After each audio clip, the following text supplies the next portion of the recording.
বেশি শক্তির ব্যবহার করে রাজনীতি করতে আসবে, সারা বাংলাদেশের মানুষ তাদেরকে সমুচিত জবাব দেবে। আমরা বলতে চাই, বেশি শক্তির ব্যবহার করতে আসবেন না। জনগণ আপনাদেরকে লাল কার্ড দেখিয়েছে। 5টি ছাত্র সংসদ নির্বাচনে আপনারা লাল কার্ড দেখেছেন। আগামী 12 তারিখ জাতীয় সংসদ নির্বাচনে লাল কার্ড দেখার জন্য প্রস্তুতি নেই।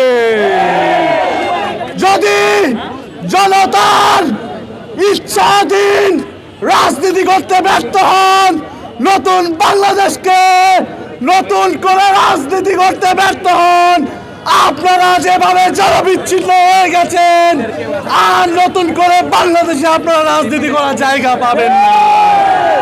সুতরাং ভবিষ্যতে রাজনীতি করতে হলে, ভবিষ্যতে বাংলাদেশে থাকতে হলে, নতুন বাংলাদেশের তরুণ ছাত্র সমাজের ম্যান্ডেট অনুযায়ী রাজনীতি করতে হবে। না পারলে রাজনীতি ছেড়ে দেন।